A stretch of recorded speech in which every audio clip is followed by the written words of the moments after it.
Hey, CJ. Obviously, there's a lot going into a game like Saturday, even without the emotions of Senior Day. How do you think you personally will handle all that? Like you said, just a lot of emotions into this moment and point in time in my life to know that my senior night is here. I've been through a lot, throughout my life. It's just been a lot going on, and being this moment where playing on the big stage, playing for Ohio State, it just really means a lot. The things that go through, preseasons, off seasons, and just life in itself can be really hard at times. So just being in this moment, it's really good for me, and I'm just really grateful, to be in this situation. Playing in front of my family, play for the staff, and for my teammates. So it's just a really big moment for me. And I'm just ready to play, and I'm ready to win. It's a really good game against a really good team. And I'm just ready to win and, advance in March, just build off of that. So I'm just really excited. Well, what are you hoping, I know it's weird to maybe wrap up a career before, you still got maybe the most important part of it still ahead of you here. But, yeah. when you think about what you've done at Ohio State, what your playing career has been like, what do you hope that people are going to remember the way you played? I just hope that people remember me as a leader. Sacrifice myself for the team, for the coaching staff, for the university. I'll take it seriously. Playing for Ohio State, it means a lot. I met a lot of people since I've been here. To help me get where I am today. So I just want them to remember me. Playing hard. Putting my team first. Diving on the floor. All the little things. People don't really. Marking a box score and things like that. I just want to be remembered as that, just being that ultimate leader and a great overall point guard, that wins, gets the job done each and every night. All righty, we'll go next to Jared Smalley. Jared. Hi, CJ. You guys have mostly played in front of your parents and cardboard cutouts this year. And the Big Ten announced today that they're going to at least have some fans at the tournament next week. Yeah. I would imagine that's a very positive reaction from you all. Can you explain a little bit of what it's been like emotionally to play without that wave of noise you've grown accustomed to, and just having some semblance of that for the tournament next week, how special that makes the tournament now? It's most definitely was difficult, especially those first non-conference games when there was literally nobody at those games, just finding that motivation and that energy in between ourselves and trying to create that. It was really hard at times, and then obviously the Big Ten opened it up to where we can have friends and family come to the game. And having that support, that was automatically a boost for us, gave us some confidence, to see our friends and family. Be grateful again for the situation for them to allow our friends and family to come to the games and things like that. So it was just really good. And then, like you said, I didn't know they were allowing, I don't know how many fans are, the percentage of capacity or anything like that. But just having them there, it just gives us more support, more energy, throughout the game. And it's really hard when it's just you as a team and just trying to create that energy over 40 minutes of a game, especially when sometimes things ain't going your way, and just trying to create that over and over and over again can get really hard. So, just having fans is going to make it a lot easier for some confidence, and just better support, to have there at the game. So it's going to feel really good for us. Well, related to that, CJ, it seems like you guys aren't just college athletes at a high Division I level. You're also, in a way, entertainers. Yeah. And it seems like this is the first opportunity you're going to have this year to kind of play that role. Yeah. Like you said, we are entertainers. People love to watch us play. People love to come and support us. People are so intact with us, and people follow up with us on social media, and little kids look up to us and things like that. So for them to come see the games, it just makes it that much happier for them. I'm pretty sure they're happy to come see us play. They're just as grateful as us, for them to come to the games and have that opportunity too. So yeah, like you said, we are entertainers. People love to watch us play. We love to play for them. So it's kind of that equal balance that, we love to do each and every day. All righty, we'll go next to Steve Hellwagon, 247. Hey, CJ, listening to you talk about the senior day, obviously this hasn't come up as far as I know with you yet, but are you closing the door entirely on the idea that you will not be back at Ohio State next year, even though, this is kind of a free year, I suppose? What's your thought? I know 5 years has been an awful long time for you at the college level, but is a sixth year even a possibility, or what are you thinking, I guess? Yeah, that's always a possibility for sure. Like you said, with the free year for COVID, that's obviously an option for me. That's something, my coaching staff and parents have talked about frequently. As of right now, that's not a decision I've made 100%. But yeah, I've been in college for a very, very long time. Not to say coming back won't hurt anything or make it better for anything, but obviously it's an option. But there's nothing, 100% yet. I haven't made, a clear decision on what I'm doing. So we'll just have to see in the future after March, after, trying to win Big Ten and national championship. So we'll see after that. If this truly is it, how special is it that your last 2, 3, 4 weeks as a college basketball player will be spent in Indianapolis? Just what's your thought about going out there and playing in a couple tournaments here in the next few weeks? Yeah, if this is the end for me at Ohio State, I'm forever grateful, for everybody here, especially you guys throughout media, putting me in a position, to promote myself at a high level, playing for Coach Holt and things like that. I'm just truly grateful for each and every opportunity that I've had. So obviously it'd be, a great thing for me. And then playing in Indianapolis, I'm very excited, very happy that I get to play in front of my parents each and every game in the tournament. That's not something a lot of people, are able to get. So playing in front of my family always just makes it that much better, especially being in the NCAA tournament. When my parents haven't seen me play, obviously, when I was at Florida State, we played in California and things like that. So it's hard to travel. Then last year, not being able to do it because of COVID. So just have them in Indianapolis at home and my parents and stuff like that is just really good for me, and I'm happy about it. Thanks. All righty, we'll go next to Brendan Gulick, Buckeyes Now on SI.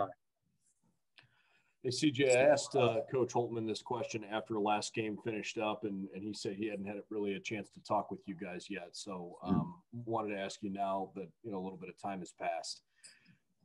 Obviously, there's high highs and low lows throughout the course of the season. And if you get caught on this roller coaster ride, it can be emotionally draining. And right now, you guys are kind of going through a challenging part of your schedule. You haven't had the results you want. Give me an idea what morale of the team is like right now, knowing that the most exciting time of the year is here, but you guys haven't put together the results the last couple of games the way you probably hoped. Oh, yeah, we just kind of want to focus on, today, just getting better today. Obviously, we watch film, learn from it, things that we need to do better, especially throughout this 3-game stretch that we had. We played against really good teams that's playing really well right now. So we just got to figure out a way to finish games, play harder for the whole 40 minutes. And like you said, there's high highs and there's really low lows. We just got to figure out our even kill, just being balanced and getting back to what we do. When we win in games, I think we won 7 or 8 in a row. Just figure out what we need to do to get back to that. Just going out there each and every day, just trying to get better. We just don't take it today. We just figure out what we need to do today and just be where our feet are, just get better. Just come out and play harder. I feel like that's, what our team needs to do. Me as a leader, just being able to step up and things like that. So I feel like we'll be fine. I feel like we're going to learn from our mistakes. We're going to move on and, be ready to win this game against Illinois. I realize that you didn't start your career at Ohio State, but this has clearly been an important piece of who you are. Why is Ohio State so special to you?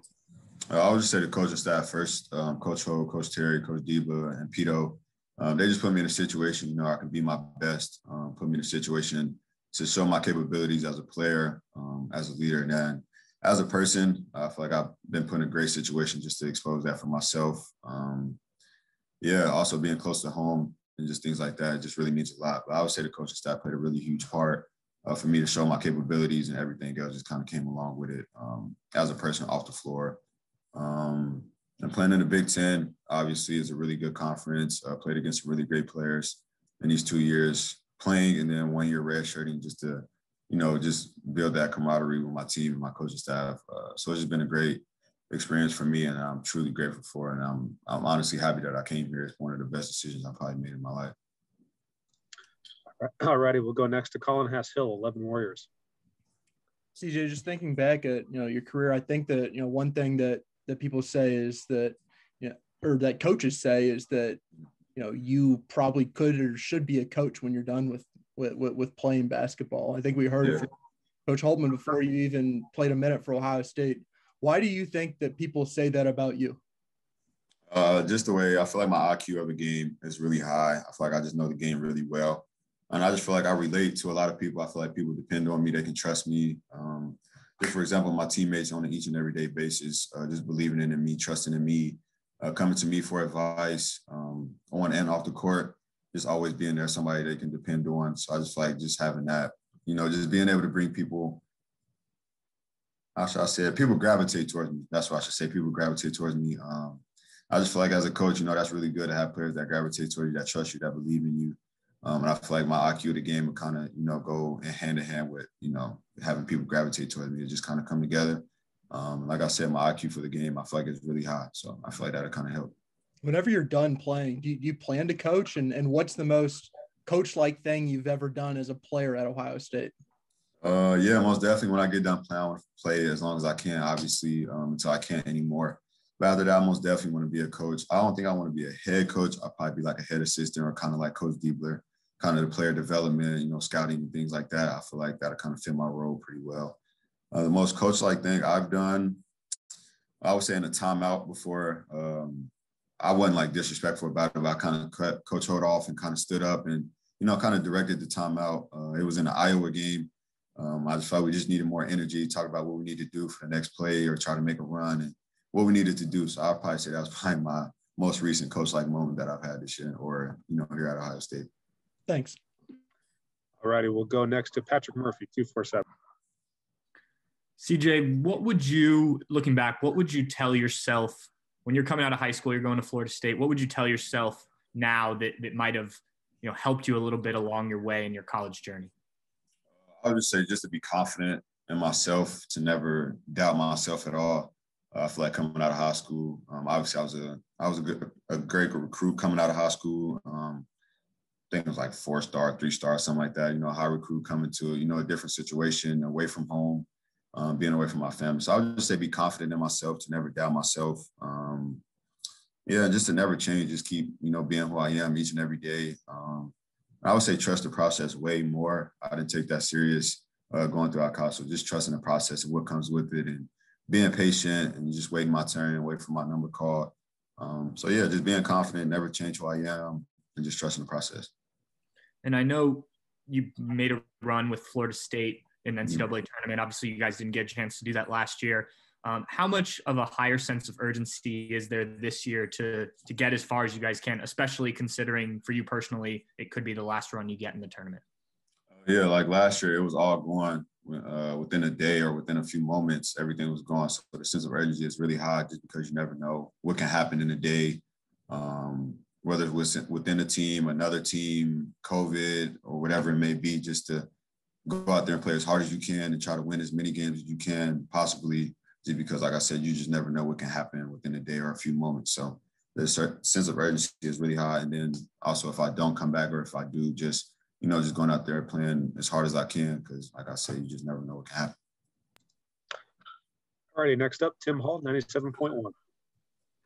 CJ, I guess I'm wondering if you're a sentimental guy because kind of like everybody's asking with senior day here, you can get emotional about it, I guess, at times, but you're sure. With the circumstances with the team, you're planning on playing so much more basketball. So how do you look at that? Most definitely still emotional. I feel like I'm an emotional guy. I feel like I show it, within my play off the court. I feel like my teammates understand that as well. I most definitely get emotional about it just because if I don't come back, it'll be my last home game in the shot. I had so many great memories here, so many great games individually and as a team playing in front of the fans. And most definitely emotional. I'm kind of getting emotional now just thinking about, everything that's been going on for these 3 years that I've been here and just playing college basketball has always been a dream come true. So being in this situation is amazing for me. And if it does come to an end, I just want to go out there and just have, the best recognition for myself, for people to remember me. So most definitely could be emotional, but obviously there's business that needs to be handled, in March. Well, what are you most proud of what you've done? Just sticking with it, never giving up, never quitting when things got hard, and just sacrificing a lot for myself, for my teammates to be in the best situation to win. I would just say just not quitting. There was a lot of times when things were really low for me, just not giving up, just pushing each and every day. Yeah, so I would just pretty much say that without, getting too deep into that. All righty, we got time for just one more question. We will go to Mitch Stacy, Associated Press. Hey, CJ. After looking back on the last 3 games and having a chance to ruminate and watch some film and stuff, what would you say are the issues in the slide? Is it lack of energy? Your coach talked about that last game. Are there different things in different games? Or just kind of characterize what's happened in the last 3 games for you guys? Like you said, just the energy. I thought we just need to pick it back up and just refocus on what's important. I just feel like our energy just need to be picked up, paying attention to details, Obviously, defensively, we need to get better, you know, making people miss and making it tougher for the other team, just to give ourselves more breathing room on offense and things like that, moving the ball. And just a lot of little things that we need to, you know, pay attention to and just, you know, refocus on. And I feel like we'll be fine. I don't feel like there's any major issues but for us to not figure out as a team. So I feel like we'll be fine.